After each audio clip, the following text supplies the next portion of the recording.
So welcome everybody to our GEL virtual series for November. And we are celebrating Native American Heritage Month this month. So all of our sessions this month have been surrounded by highlighting Indigenous people in both our area and around the globe as well. So today we have the pleasure of having a follow-up to our session yesterday around the Tohono O'odham Nation and the San Javier Food Co-op, and we're going further talking about the indigenous foods and also how to prepare them. So we want to welcome our guests, Maria, Tanisha, and Tracy, to talk a little bit more further about this. And I had the pleasure of doing their traditional gathering of the fruit of the saguaro this past summer. So it's a really exciting activity that they do, and we hope that we can bring students in the future once this pandemic is over. So I have the pleasure of also introducing my team that has been working on this for the past month or so. Cristal, Elena, and Vanessa. So take it over, please. All right, so hello everyone. My name is Elena Puff. I'm the graduate assistant for GEL. I'm a fourth year PhD student in the school psychology program.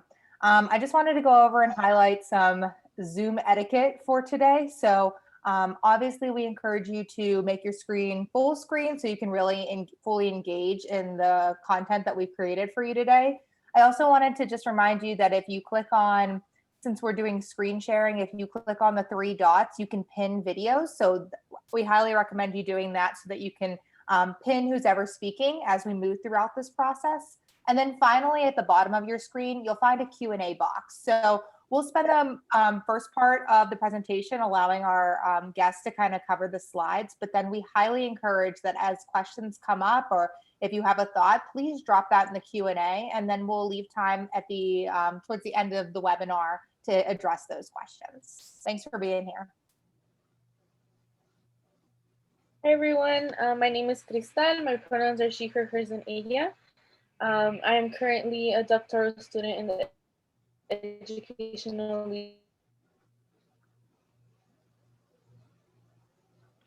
Tracy, Tanisha, and Maria here. So okay, thank you, Cristal. So introduce yourself. Oh, thank you, Cristal. My name is Vanessa. My pronouns are she, her, hers, ella.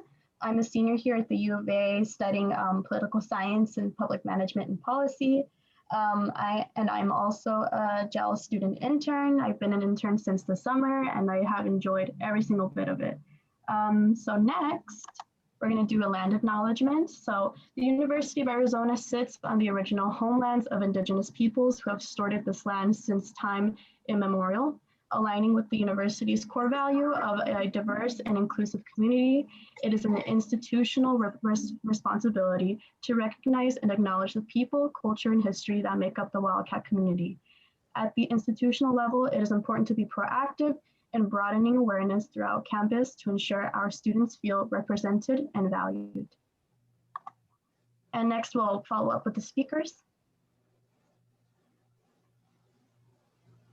All right, so once again, we will be having Maria, Francisco, Tracy Hughes, and Tanisha Tucker. So I just wanted to introduce them and thank them once again for being here. And I want to give them the opportunity to introduce themselves right now in a bit. So if we wanted to go ahead, we can go ahead and continue on with the next slide. And then once again, whenever your time to speak comes again, if you want to go ahead and introduce yourself and give a little bit of background history of where you were born and raised. So if you want to go ahead and go to the next slide. So our first speaker is Maria. Okay, hello everyone. My name is Maria Francisco. I'm from the Tohono O'odham Nation. I come from the village of Coalfields. I do live in Tucson at the time, and I am from the Babakiri district. So during this time, I'm going to kind of go over some history, culture, and language of the Tohono O'odham, and some of the landmass as well. Before the Spaniards came to this land, there were many different kinds of communities. through the southern Arizona. And as you probably have heard of them, they're like Maricopa, the Pima, the Acoma, Auction community, and then us, the Tohono O'odham Nation. We were all kind of one at one time. So we kind of all share same traditions and same culture. And but during that time, they had separated us to kind of in our different areas. So that's how we became the Tohono O'odham, which means desert people. At that time, we weren't called desert people. People still kind of call us from, we were known as Papagos, and that name was given to us, and that wasn't a name that we chose for ourselves. So Papago was also known as bean eaters. So that's what they had called us prior to us being able to choose our own name. So when we decided to choose our own name, we became Tohono O'odham, which means desert people, which also relates to the title of this presentation, which is O'odham Food from Tohono Garden, which is people's food from the desert garden. So today we also wanted to talk to you a little bit about the land and the language. So like I was saying, these different communities that are on the southwest, southern Arizona, we all speak the same language, but in different dialect. When you come across individuals from these different communities, when they speak their language, they're similar words, just a different dialect in each area. So I just wanted to talk a little bit about that, and maybe a little bit, and also a little bit about the land that we have here. So like it was, we've been saying that the southern Arizona, the whole area of the southern Arizona is part of our land. We're the first, not the first, but we're known for not being migrated from our land.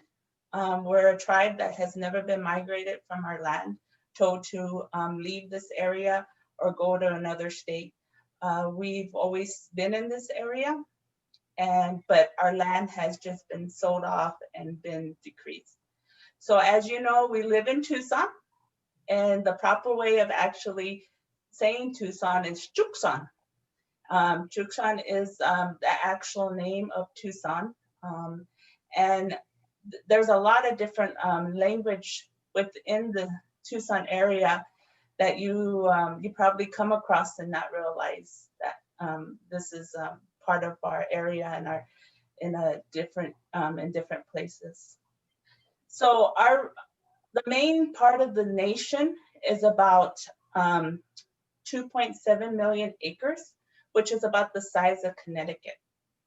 And that includes the land that is in Mexico right now. So that includes that land as well. You also probably have known Sanavir is part of the Tohono O'odham Nation, and it's off of I-19. And so they're also, that's part of our nation as well. If you've ever been to Hilla Bend, there is also a part of our district part there at by Hilla Bend. It's called San Lucy. They are also part of the nation as well. So we're kind of spread out. San Lucy also used to be in Glendale. It was in the Glendale area, and they also had their own farms there.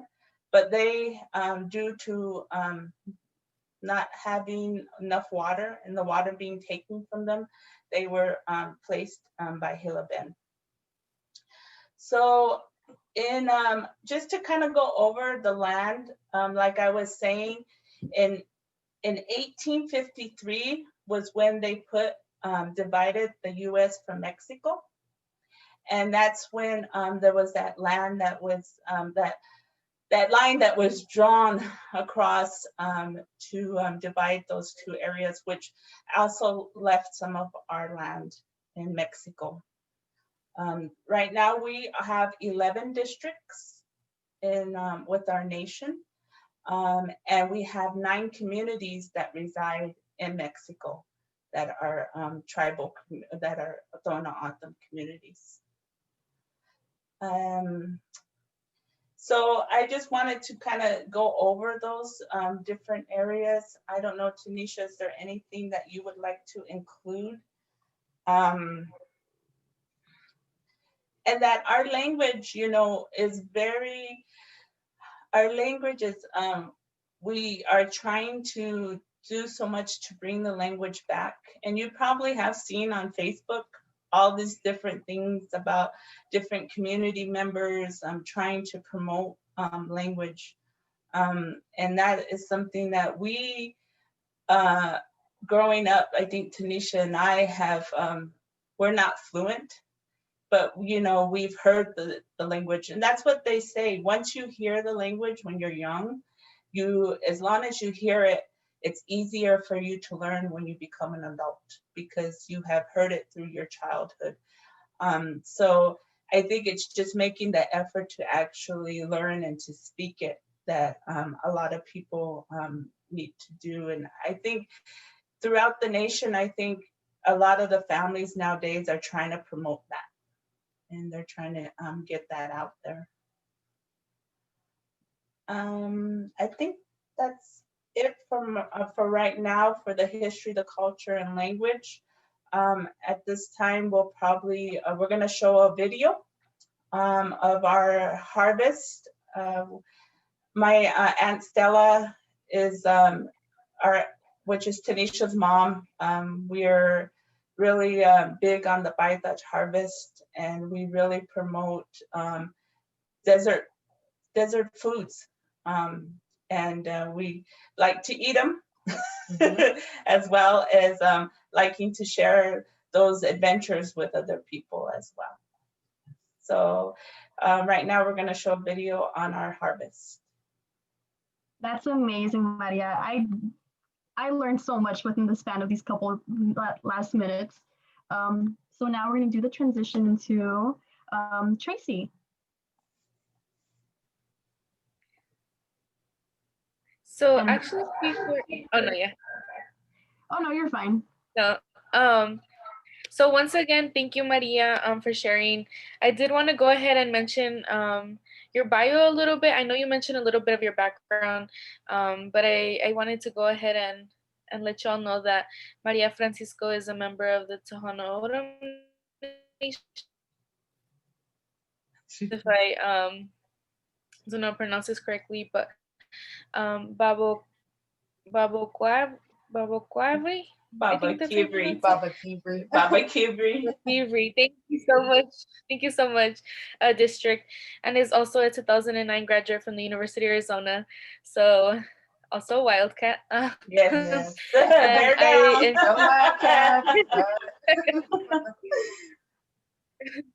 And is also an employer of the Tohono O'odham Nation's Health and Human Services.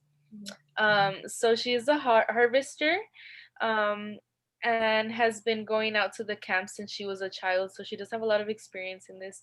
And she's the niece of Stella Tucker, the famous harvester. So thank you once again, Maria.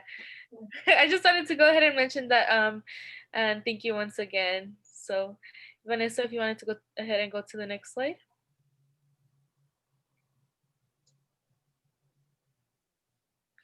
Okay, so great. Now we will be introducing Tracy. So thank you once again for being here, Tracy. Tracy Faith Gu Nothaling, I'm sorry if I mispronounced that, Hughes Hamilton, is an Arizona-based licensed massages therapist, womb worker, full spectrum birth worker, nutritional consultant, herbalist, a planter and traditional native foods harvester, and is a single mom of an 8-year-old and a 6-year-old. So she is Mississippi, oh, I'm sorry if I mispronounced this, Choctaw Mexica adopted Tohono O'odham and European descent. Her early memories are with her grandma living in the traditional O'odham life. So when Tracy met Stella Tucker, her grandmother has since passed on, and she had been longing to go picking. So with opening arms, Stella welcomed Tracy to her camp. With grandma in her heart, Tracy proudly supports Stella's legacy alongside Tanisha and Maria. Tracy also spent 4 years with Hassan, preparatory and leadership school training, rainwater harvesting, traditional and ground gardening, planting with the moon and the rain cycles, seed to plate style teaching, and food prep. Tracy is most at home teaching her community, friends, and family the benefits of self care with indigenous, geographical appropriate foods and healing ways. The 22 years of professional service in healing ways has shown her many aspects to healing the community by helping relatives remember and understand their true value. Our strong ways of healing. She believes the community has relied on the modern system far too long and have been deeply misdirected. Food sovereignty is living with our indigenous foods that bring back language, songs, and our spiritual natures by giving our human body what it needs to prosper. So thank you once again, Tracy, for being here and for giving us that meaningful bio. So if you want to go ahead and continue, we can go ahead and continue with the video, and you can go ahead and explain a little bit more of the landmass.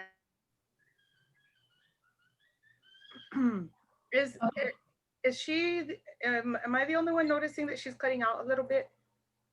You're cutting out a little bit, Crystal? Oh, was I cutting out? Yeah. Oh, I'm sorry. I didn't know if it was my computer or, okay. I just wanted to be sure, so. Yeah, no, I'm sorry. And I know I might have cut off within that time. Yeah. Sometimes it happens if too many people are not muted.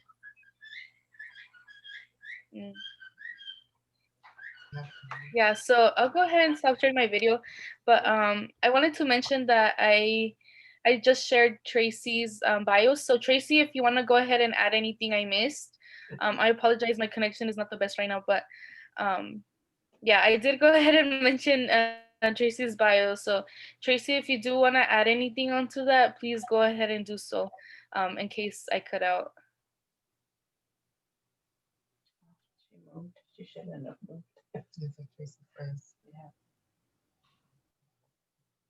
Okay, so we'll begin with the video. Can y'all let me know if you can hear it, if you can see it correctly? Perfect, thank you.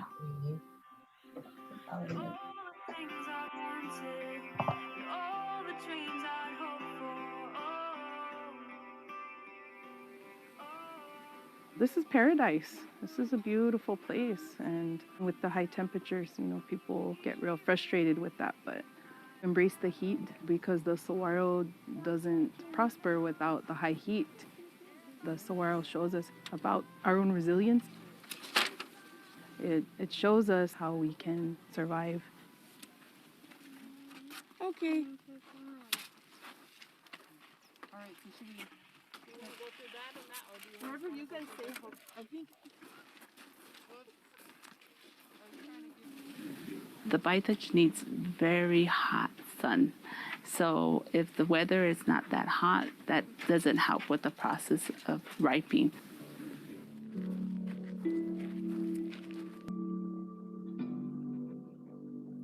New year, new beginning for our tribe. This starts the harvesting calendar for us. You give a blessing to start your harvest. You're thankful, you appreciate Creator. We are always taught you open the fruit, you put it on your heart, you put it on your head, and you just say thank you for the fruit, for this harvest. You're starting off with that harvest that way.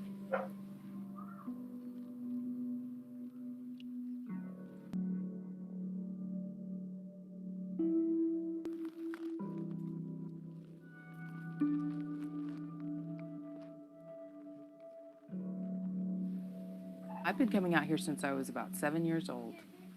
And I came out the first time with my mom. She brought me out. She was coming out to help pick. And of course, I was too young at that time. So she left me here with my grandma Juana. I didn't want to stay. I wanted to go with her. So I kind of cried. And then she went off picking, and I helped my grandma Juana around here. And she was processing. She was doing some baskets at the time. My mom showed up later, and I calmed down, and that was the beginning of me learning a lot about the harvest. You can see from far away sometimes.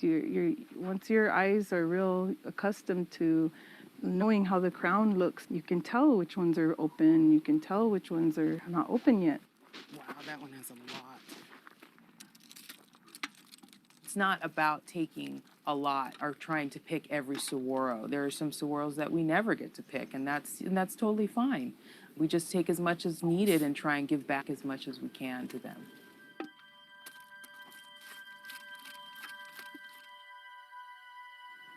Every Hashan is like family, you know. Some are partnered for life, and some have many families. You'll see a young one right next to one that's going down and becoming one with the earth again. As O'odham people, we've always looked at the saguaros as people. They're humans. So they represent families and our family. I remember when I was younger, I had a friend, and she used to tell her secrets to the Hashan. Just to have something to confide in, she would go to the Hashan and she would talk to it and tell her secrets. It's very sacred to us, and we have great respect for them. When you're the bucket holder, yeah, you get hit in the head, you get hit in the face, Okay, you're walking around with seeds in your face. Yes. I was told that my grandma Juana was able to catch with one hand and pick with the other. Oops, sorry, Maria. Okay. What we use is a kuipat. It's usually put together by wire, and that's done before the harvest starts. Oh, that one. If it's red and it's closed, we'll take that knife and we'll open it.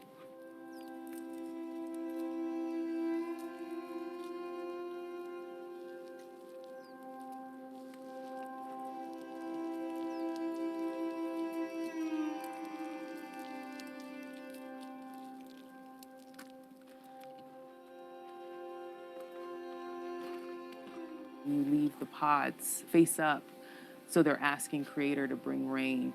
And you leave those pods next to the saguaro. That's to say thank you. Thank you for the fruit. Even while I'm picking, thank you. I say thank you for giving to my family. Thank you for being here. That's what I'm taught. That's what my family has taught me is to honor the Hashan like that.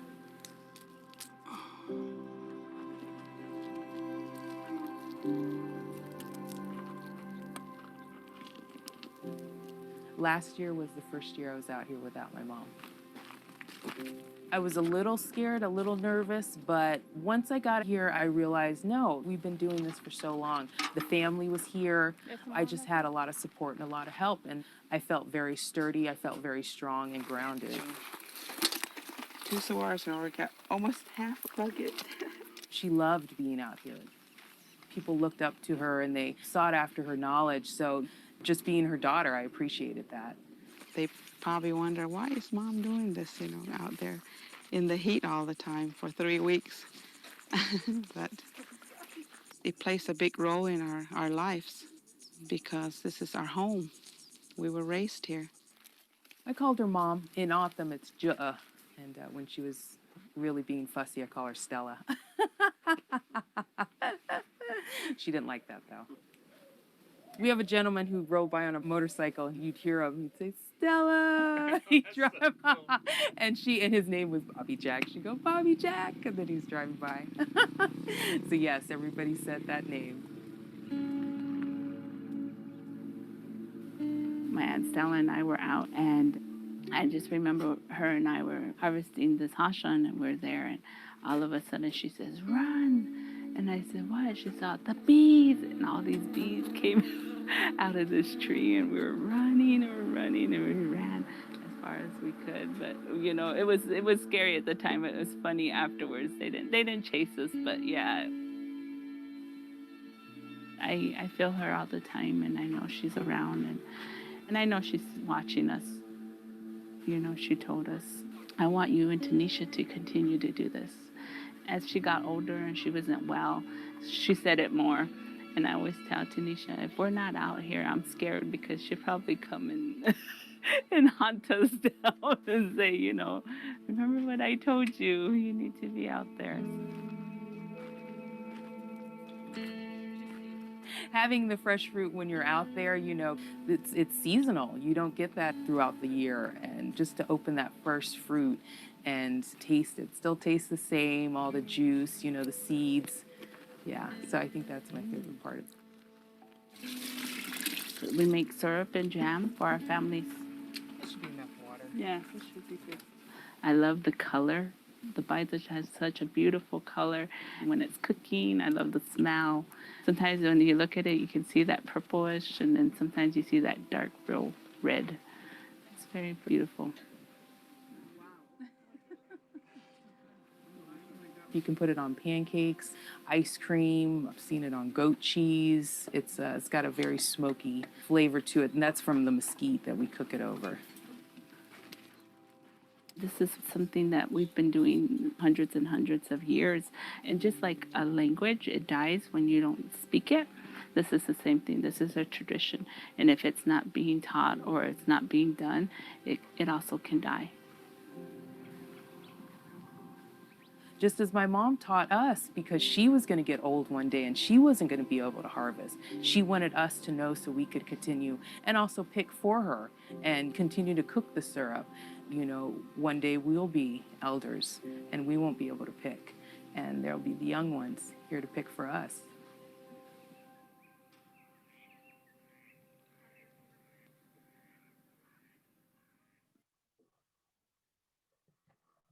Oh my goodness, that was absolutely gorgeous. Okay. Can everyone still see my screen?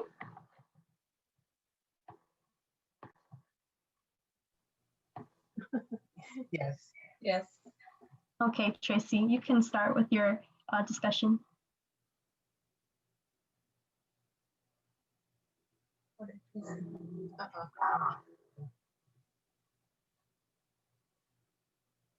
Tracy, Tracy, did we lose Tracy? did we lose her?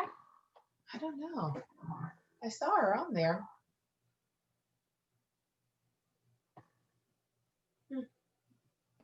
Well, maybe we can move to the next slide, and once Tracy joins us again, then we can continue on with that. Okay. Oh, Tracy raised her hand. Maybe she's muted. I don't see her.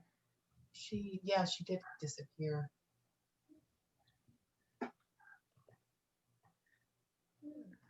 Okay. Okay. Well, I can continue. Yeah, I don't know what happened. Oh, there she is.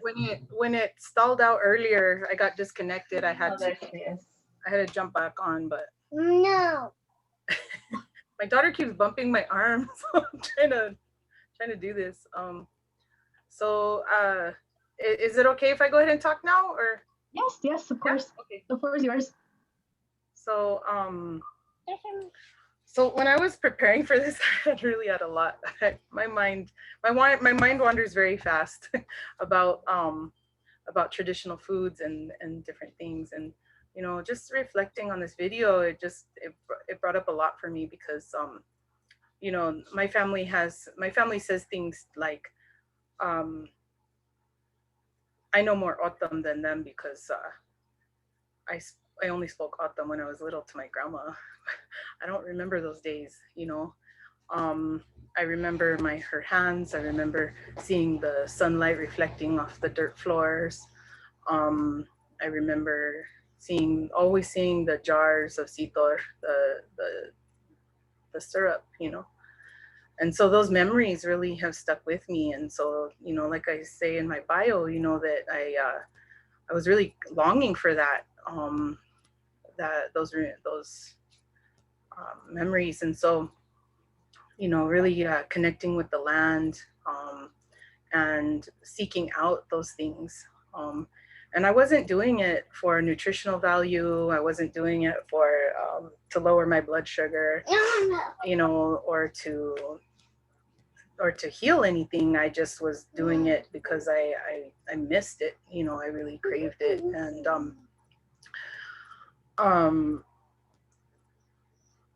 but what came with that is the healing, and what came with that is you know, language like food sovereignty, and talking about traditional lands. My family also comes from the Bawakiri district, Fresno Canyon. That's where my grandma was from, and my family was from. So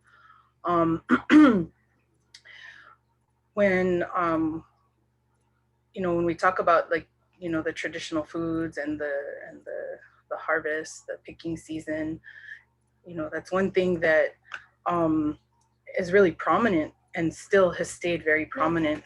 But with, you know, the creating the borders of O'odham Nation, creating the borders of Navajo Nation, creating the borders is what, you know, the colonization did. You know, let's segment people and put them in their spots. And then, like Maria was referring to, is that down this way, you know, we were all one people, and that moved around based on, you know, food needs and family needs, and there was movement, and that's how people survived. And we all had our traditional areas where we would go pick, where we would go harvest, you know, whatever foods we needed at the time, because the saguaro wasn't the only foods. And so I'm really happy to see that whole spread they have there, you know. Looks really beautiful, ladies, you know, to see all those traditional foods. And there's something that stands out to me, that one time when we were doing a demo with Haitian Preparatory and Leadership School, we had gone out to Gila River. Forgive me, I don't remember the name of the village, but we had set up a table, and we were just talking about the stuff that we were teaching the youth, you know. And we had the traditional cowpeas, the O'odham cowpeas, and one of the grandmas came by, and barely walking, and she had her scarf, and she had, you know, her camp skirt on, and she was, you know, I was real happy to see her come up, and she just got the beans, and she started crying, you know, and she just said she remembered those days, and she remembers the beans, you know. And you know, bit by bit, there's been things like this that I've seen loss and gain, you know, and seeing how the language has been affected by commodity foods, and why decolonizing the diet is so important. And so we have several O'odham-run farms throughout our area, and that stretches up into the more northern ends of the barrier, which is so Ramona Farms up north. Then we have the San Lucy Farms, Xcotoc, and San Javier, the farm that's closer to Tucson, the Chukchon. And one thing I really want to point out is that the food systems, how they've been created for just America in general, goes back to the early days of the colonization and the early days of farming for early America. I'm not talking prehistoric, I'm talking more when on arrival. And the planting ways weren't respected in terms of how Paleo Indians did it, you know, how we did it on these lands, on what we call Turtle Island. It was done in a way that how colonizers move in the world is to go to a land and dominate it and make what you want out of it. And so what happened with that is the Great Dust Bowl. And the Great Dust Bowl decimated thousands and thousands of acres of farmland because they didn't live on the land. They didn't live with the land. They made the land try to live with them, and it created the Dust Bowl. And so hundreds and thousands of families were displaced because of this huge catastrophe. And so that's where the government stepped in to subsidize the drought, the famine that came because of that. So that's another way people moved west. So an influx of people moved west because we know how to live on the lands out here still. And so how it affected farming and things out here. And so nowadays you'll see a lot more industry like cotton, sorghum, and some soybeans, things like that in our area. And so the San Javier Co-op Farm and Ramona Farms that I know of so far are the only farms who are growing traditional foods. And as far as big farms, there's lots of small farms, lots of individual families, and people are getting more aware of it and bringing it back into their lives. And so it's revitalizing language, it's revitalizing songs, it's all of those things are really coming full circle. And but we still have a lot of work to do. We still have a lot of work to do. And so that's one of the reasons why I'm honored. I'm really honored to be here today and be sharing this Zoom with Tanisha and Maria. So another thing that, we know how expensive organic foods is. And part of the reason why that is because it's more expensive and cost prohibitive to grow without chemicals and non-genetically modified seeds. And so you have more, exposure to the elements and vulnerability to the elements and all those things. So genetically modified seeds helps battle against that. But when you plant traditional foods, when you plant traditional seeds in the area where they've been harvested and taken and propagated and taken care of for, let's say, 1,000 years, okay? 1,000 years of those plants knowing the lands and knowing the people, and the plants know the language, and that's what I'm taught. That's what we're taught, is that the plants know the language just as much as the people. And so we have a strong culture of singing to the plants, and a lot of those songs have been lost, and so bringing the songs back and sometimes even writing our own songs, is something that is happening. And so because the plants know the people, and because the people have that relationship with the plants, that is really truly the secret of the survival of the Paleo Indians, is that real strong connection. And that's what I've seen. That's what I've seen heal people's bodies. I've seen help with disparaged communities. And so I'm just gonna plug this idea, and I don't know how this would work because we really want to keep sovereign nations sovereign. We really want to keep that. But what I know about the subsidizing big agriculture is what we see in the Dairy Council and stuff like that, is push these things on people so that we can have this circle of funding and this circle of sustainability for us. But most indigenous people are lactose intolerant and get very, very sick on dairy. And so that's something that commodity foods really hasn't successfully addressed.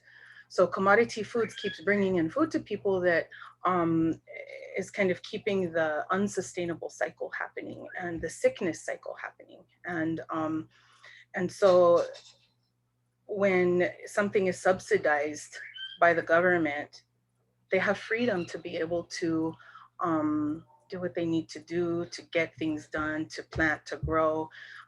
So we also know that the organic industry is subsidized by the government, but it's only about 15%, where the big ag is more like 25%. These are numbers that we were talking about almost 10 years ago. So I'm not sure how much it's changed, but I can't imagine it's a lot different. So I'm wondering what it would look like if the government subsidized traditional foods farming, and how we can move forward with support like that, so that traditional foods can be brought back to the people. And just like Ramona Farms does, just like Sanavir Farms, a co-op farm, do, they put the English name and they put the traditional name, so that that revitalization of the culture is still ongoing. I do know that we have to remember that water is a big thing down here, and so that's part of our New Year cycle, and that's part of the saguaro harvest, and that's part of our planting cycles, and all those things. So when we plant traditionally, and we pay attention to the land right with us that we're living on, this is what our O'odham people did for thousands of years, not just 500 or 50. We're talking really, really long time. So so the borders have really affected all of this. And my uncle worked with commodity foods for most of his life and retired from with commodity foods. And all he ever talked about was, how can we get native foods and traditional foods in commodities, so that our people can have access, the elders who don't have young ones anymore, how they can get, or maybe they're just separated from their families or whatever it might be, that how can we get these traditional foods to our people? And so I want to follow that legacy, and I want to try to help support that. So that's what came to me while I'm really preparing for today, is that was one thing that my uncle really asked for, and really saw how the commodity foods weren't working, and how people were staying sick and all of these things. So making it accessible, bringing it in closer. And so that was my little plug I want to put in there, is like, how can we support these, more traditional farming? And this is a way of traditional farming. The saguaro harvest is we go out and we have our tools, and we take our time, and we pay attention to the land, and we pay attention to the plants, and we pay attention to each other, and we take care of each other, and we have a really good harvest, and we're able to, we're successful every day because we're there together, and we take care of it. So so that's all I have to say right now. Oh, thank you, Tracy. That was, I just learned so much in that little short span of time. But yeah, thank you for your vulnerability and telling your truth, because, your truth is the most powerful thing you have. And yeah, thank you for sharing that about the history and the culture, and just about like your own personal background. That's pretty hard to do. And, thank you for that. So now we're going to transition. Oh, sorry. Now we're going to transition into traditional foods. And before we do that, I want to introduce Tanisha Tucker, who was born and raised in Tucson, Arizona. She is a licensed massage therapist and a member of the Tohono O'odham Nation, and from the San Javier district. So every year, along with her cousin, Maria Francisco, she harvests saguaro fruit at their family camp located on Saguaro National Park West. She learned to harvest saguaro fruit from her mother, Stella Tucker, who was from the Tohono district. So you can take it away now.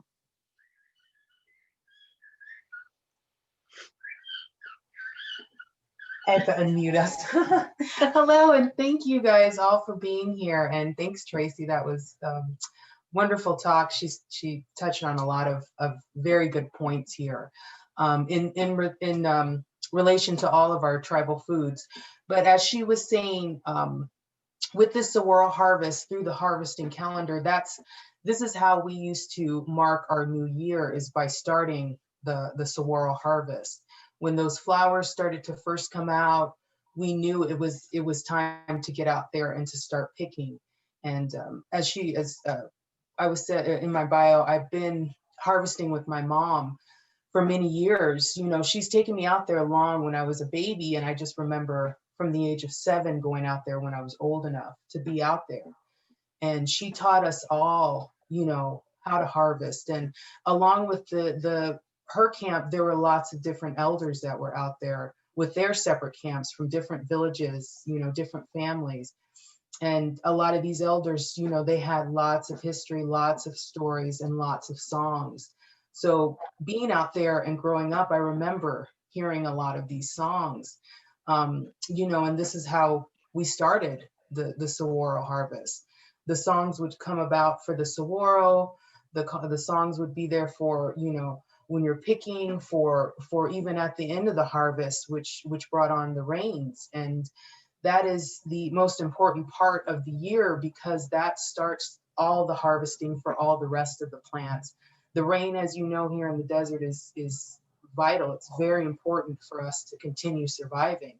And these plants, even though they may not look edible, they're full of stickers, they're full of, you know, dry leaves and everything. They are food, they're medicine, and they help heal us. And all these foods that we have on display here, they have such a high mineral content and calcium and vitamin C, everything pretty much you need for survival in the desert, without having any extra additives of, you know, the flour and the sugar that came along after, when, you know, the missionaries and the Spaniards came in. So what I would like to go through is definitely first for the harvesting calendar, and how we start is the saguaro harvest. And this is the syrup that we make. This takes a lot of fruit to produce syrup. We can probably get anywhere from, I'd say, about 5 gallons of fresh fruit, and it will turn into maybe 16 ounces of syrup, give or take. It's a long cooking process. We break down this fruit with water, and this is an all natural product. It has no sugar, it has no additives. The only thing we add in there is water. And, you know, with that cooking process, that boils down, we separate the fiber along with the fruit, and this fiber then becomes another product that we use. This is the fiber from the fruit after it's dried. And O'odham name for that is gaich, or hihich is the O'odham name for that. That is something we can add back to the syrup during the cooking process, and it will turn into jam, which becomes an even thicker substance. So it's almost similar to adding a pectin to all your fruit syrups that turn into a jam. It thickens it, it makes it a little bit more spreadable. The other product that comes out of that is the seeds, which that is the gaich. That is very oily in texture, and it's you can use it just like for baked goods, like a poppy seed, but also it can be ground down and turned into a porridge. This is I believe very high in like omega-3 oils. It's a very nice buttery consistency. And it also is good, you know, my grandma and everybody else I've heard used it for chicken feed, which, you know, if you have fresh chickens, you get the eggs afterwards. So these are the 2 products that come out of that. And these are actually, I still have some fresh or some dried saguaro fruit, which we call June. And that can be used, that can be held for the whole year. It still has very sugary, sweet taste to it. And it, you know, it can be used as a candy, or even just to, if you want to cook some syrup later, maybe down the year, you can rehydrate that with water and cook that again. So those are the 2. And after the harvest is over, and like I said, the songs begin for the rain season. That brings on the wine ceremony, the Nawati. And long ago, there used to be a lot of wine ceremonies throughout all the villages, you know, in different districts. And, you know, a lot of that stuff, it's unfortunately has faded out because not everybody does that anymore. But adding fruit or any water that touches that fruit, it immediately ferments it. And of course, the fruit, after it's fermented, you can't use that. But with the cooked syrup, you add water to it, and they used to have these huts, and they would actually sit all their wine in there, and they would sit them at the time in, you know, clay jars and just let them ferment and ferment. And in about 3 to 5 days in the hot sun, that syrup would turn into a wine, and that would be used during wine ceremonies. And, you know, everybody would come out and they would drink and drink and drink and sing all night. And that would bring on the big monsoons. Now, and now I think about it, the wine is very kind of similar to a kombucha, if you guys are familiar with that. It's got a bubbly mother in there. It's alive when it's brewing, but you know, it's not just like any other wine. You can't save that, you can't preserve it. When it's done, it's ready, you have to drink that right away. And you know, after that, it goes bad. So, you know, these things are just very seasonal, as you can see, because once the harvest is done, you move on to your next harvest, which we start doing a lot of our planting. So here's the bough. Oops. Sorry. This is the bough that we have, and there's different types of bough. It's tepary beans in English, but there's the white, the red, the black, and there's also been blue. There's, you know, different varieties, even a different colors. You can find a lot of these with Native Seed Search if you want to do some research on them. But these beans also are very high in minerals and are very good for calcium and, you know, all different types of nutrients that are in there. So this starts all these harvesting. This is when everybody starts putting these things in the ground. What we also have is another dish that we are going to prepare today, and that is our ground corn, which on that list it's coarse ground corn. It's like a porridge. We call it gaisa, and that is something that we usually have during this time of year because it is, you know, more of a winter kind of winter crop when it's getting ready to harvest. Along with that, there is this used to be, and it still is pretty much a flower for us, is our mesquite flower. And throughout Tucson, you've seen lots of, I'm sure, mesquite trees.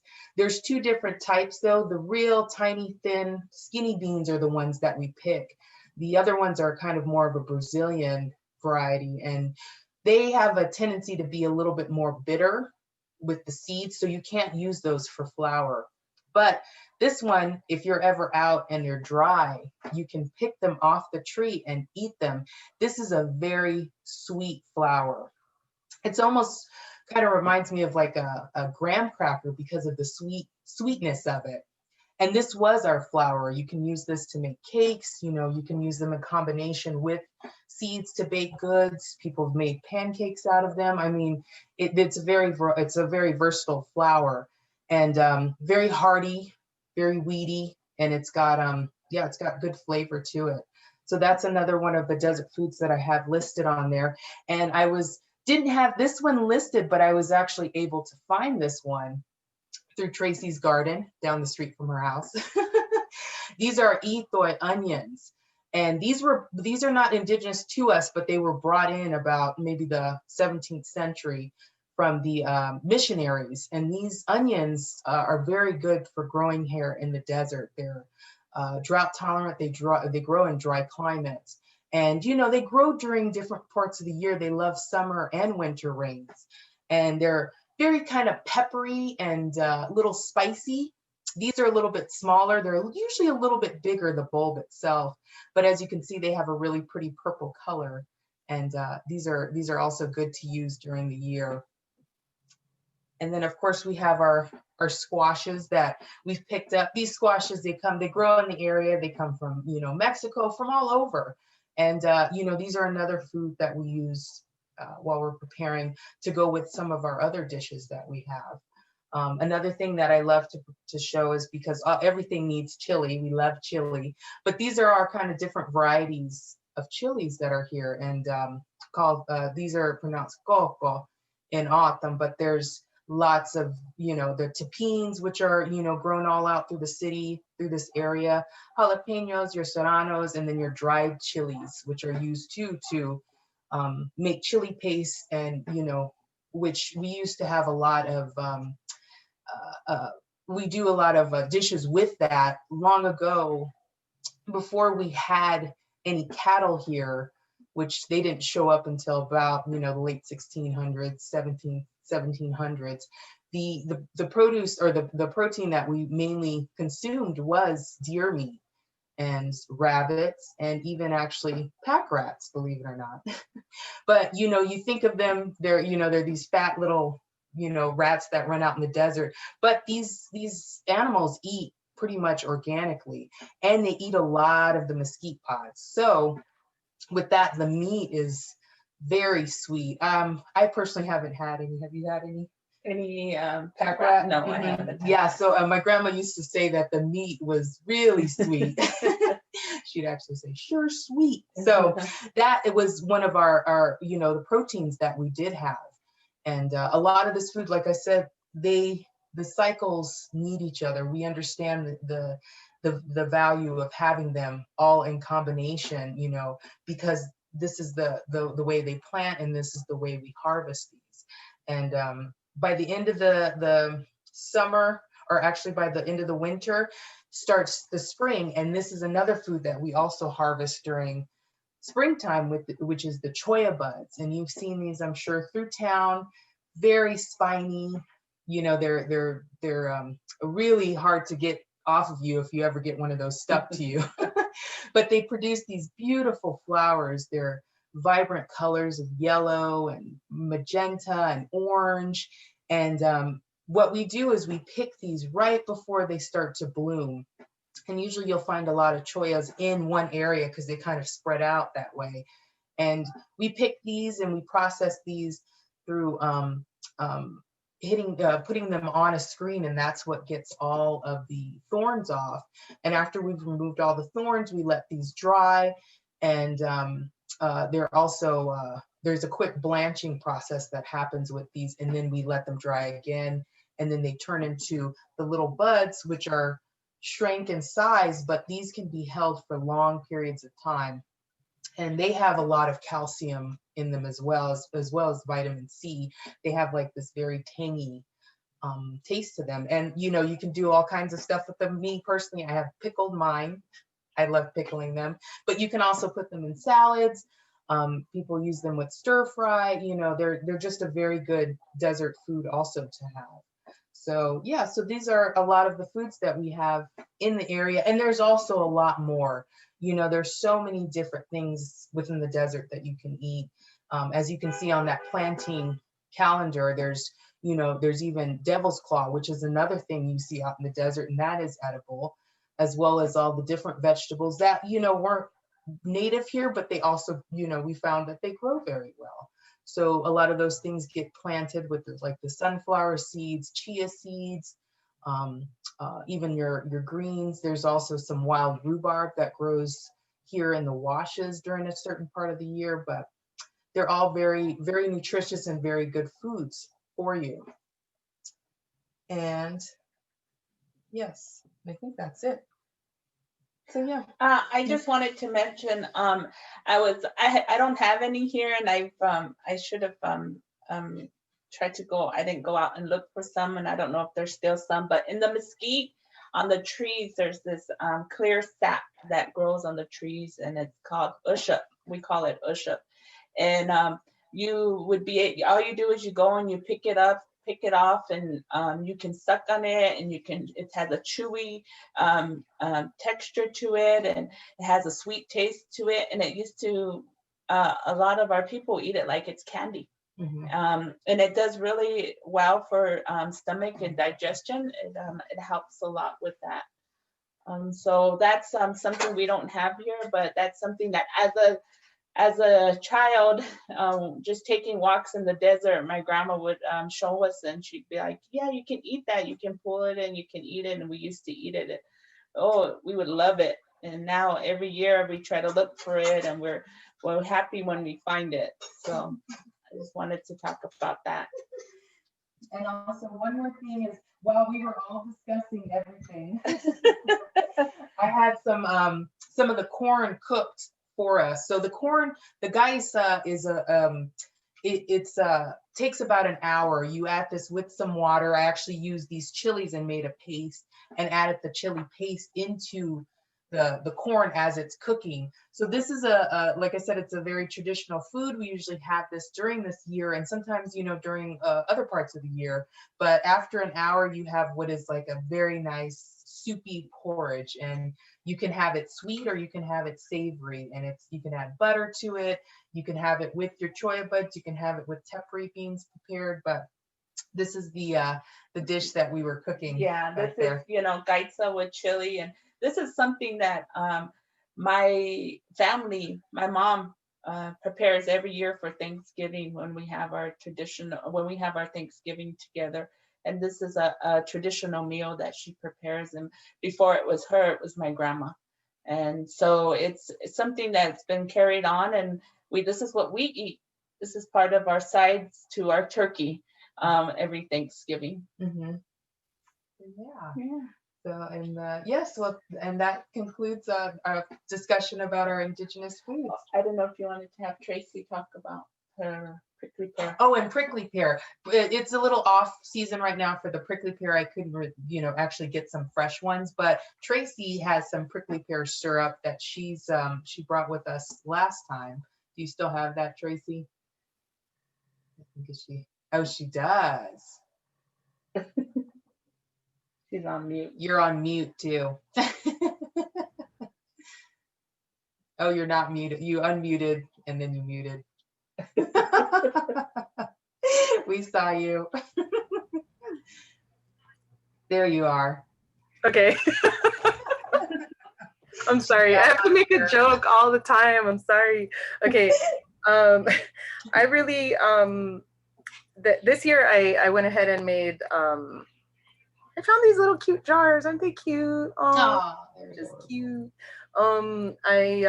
This year I made a jam, and I did use pectin, but I try to go with what's it, like, area appropriate as possible. So I used the local honey. So I used local honey with it, and that was it. Just the local honey, the fruit juice, and the pectin. And I got a really nice jam this year. And sometimes it comes out real watery. Sometimes it comes out real, what is it? Really jelly-like. Uh-huh. And I really feel that is because the nature of the fruit. Whatever the fruit went through that year, whatever is exposed to, extra rain, no rain, however, and we've had a dry season this year. And even though the fruit was still watery, my jam came out, I guess you would call it more dry this year. My syrup came out more dry this year, and it was able to congeal. That's the word, congeal more. And so I noticed that, that this year it wasn't as watery as other years. And so I thought that was interesting, because we all know it's been real dry this year. Mm-hmm. Yeah, it has. And then did you mention the book? No, that's exactly after you finished. I was going to mention there's one more thing I wanted to say about all these desert foods. We've been featured in this book. It is Desert Harvesters. And this was produced by a group of people who came out to the desert. They've harvested with us.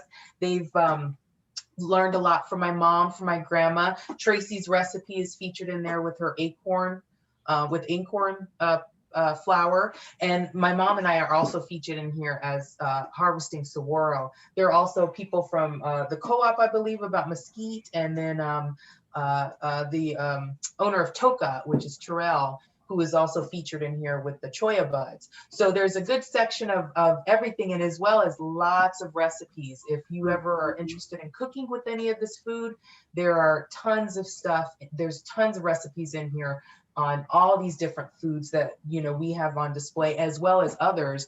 And that calendar, or the harvesting calendar, the illustrated one, is actually one that came, I believe, out of this book too. So if you ever see, from Jill, who is a part of Desert Harvesters, and they also do a lot of rainwater harvesting, and they're also set up at the farmers market. So you may see them, and if you ever do, definitely drop in and say hello and let them know, we mentioned this book. But yes, they've been doing a lot of sustainable farming and just picking a lot of food within the area. So definitely check that book out if you're interested in making some of this stuff. Yeah, it's a really good book. It's a fun read, even if you're just, you know, checking it out. You know, there's some stories in there too, and really nice photography, really nice pictures. And just real quick, I just wanted to mention the cornbread that my cornbread recipe includes blue corn, acorn flour, and the mesquite flour. And the acorn flour you can't buy, you have to make it yourself or find somebody. They may have it at Native Seed Search, I'm not really sure. So I just wanted to talk about the acorn real quick. You can use just about any type of acorn, but the acorn that that is not traditional to this area is really high in tannins, and so the tannins have to be boiled out before you make your acorn flour. So it's a really these traditional foods are a real sometimes painstaking process, but it's worth it. It's worth it. So this acorn is can you guys see that okay? Should I put it closer? This Yes, I will. the bigati, yeah, bigati is the acorn. This is the one that we use out here. It's real tiny, but this one doesn't have to be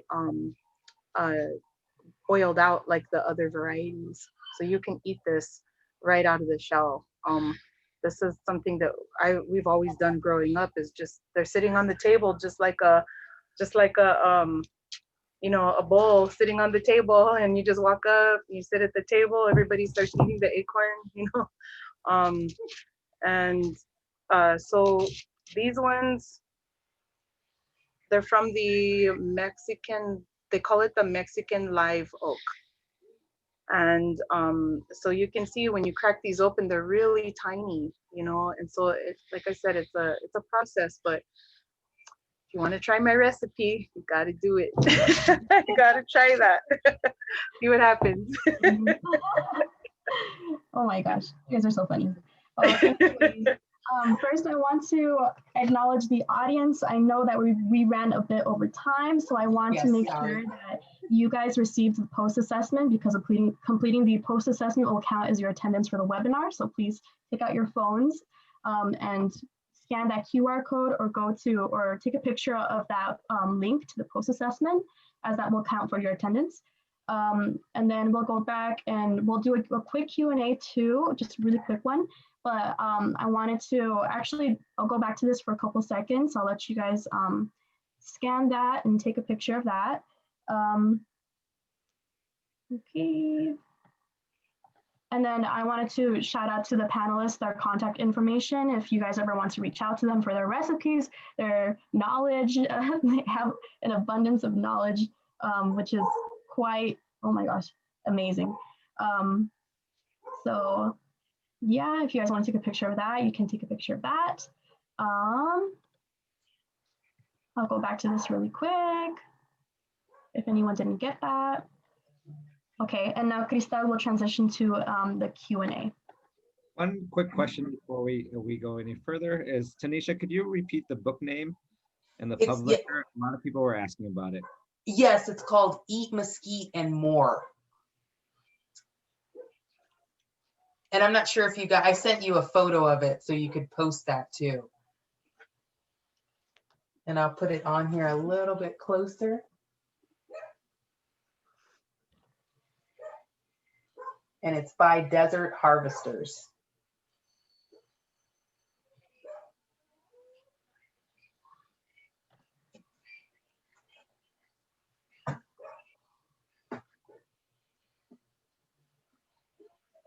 Okay, cool.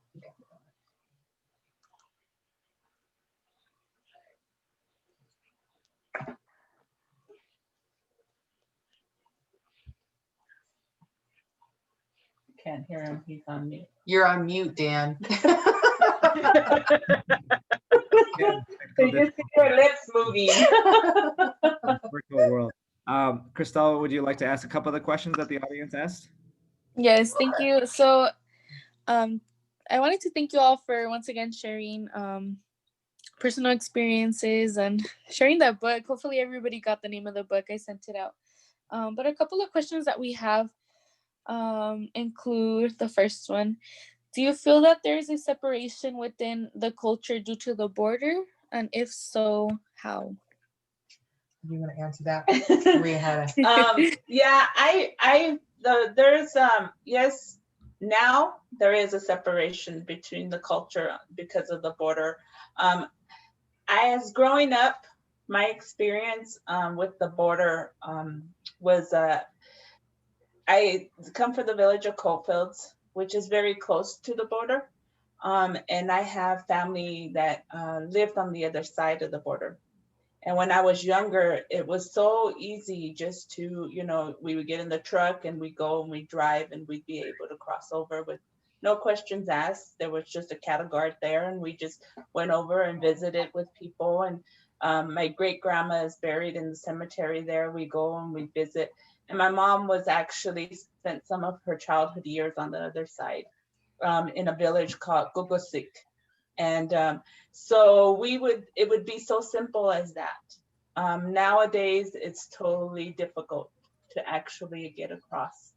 And there's so many, hoops we have to go to just to get to where our ancestors, where our elders used to live and where they lived. So I think that has to deal a lot with the change in the culture of not being able to have access to the past. And I've been to the village. I've been to Gugosik, and the church is still there. And some of nobody really lives in the area, but they do some.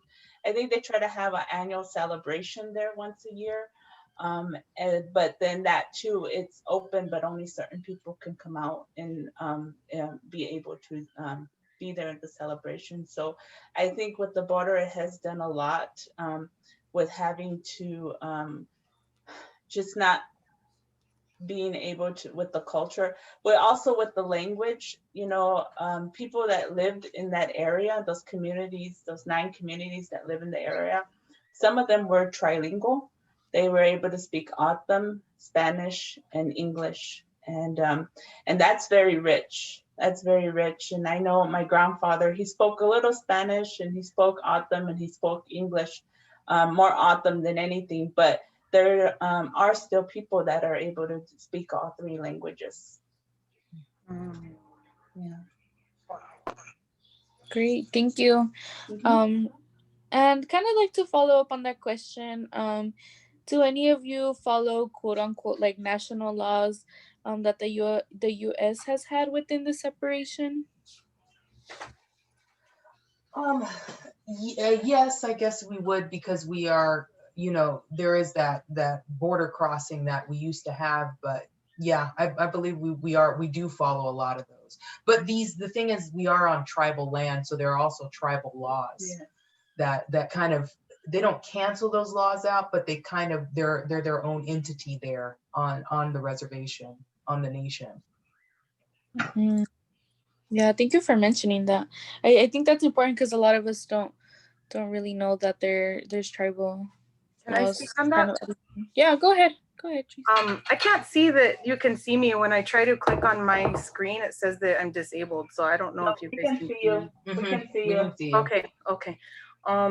So one thing that I noticed that happened right away that I feel that really helped by being a sovereign nation is that the chairman shut down the nation really fast.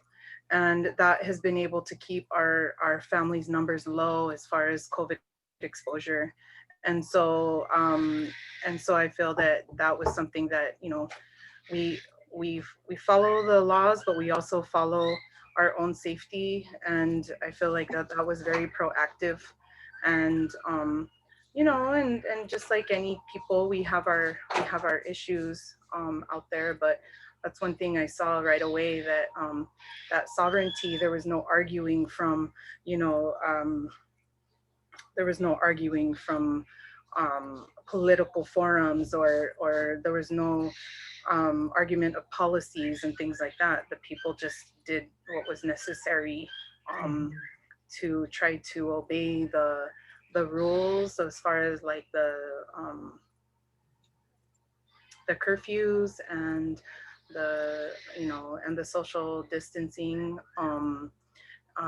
within certain parameters, because there have been deaths still, just like life still happens, and people have those desires to grieve together and gather together, and we have a strong culture in honoring our loved ones in that way. And so for me and my family, we were able to do it with social distancing in mind. And I really saw that all of our people that came to support were really respectful and really paying attention to that. So I just wanted to say that, because I feel like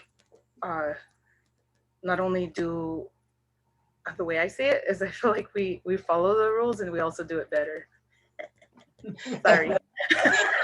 And one more thing I did want to mention, because of our tribal IDs, we are able to cross over to Mexico usually at a good portion of the border gates, and we don't necessarily have to have a passport. That tribal ID gets us across. So that is something also that's different from just US laws. We don't know how long that will last. Yeah, we don't know how long it'll last, but, for now. Yeah. Yeah, for now. Yeah, thank you all for mentioning that. I think those are important conversations that that we like to have, and it's good to be knowledgeable on this. So I want to thank you all once again. And then we do appreciate your time, energy, and effort for joining us today.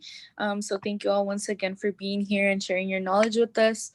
And I just wanted to go ahead and mention to the audience once again, if you do have to complete this as a requirement, we do have a post-assessment here. If you pull out your camera, it will literally pick up the QR code and you should be fine. Some of our social media is attached onto here too, so if you wanted to go ahead and look us up on Instagram, Facebook, Twitter, etc., everything is there. But once again, thank you, Maria, Tracy, and Tanisha, for being here with us and sharing your book and your video and knowledge with us. So thank you all once again. Thank you. Yes, thank you, and you're welcome. Thank you. Damyoy.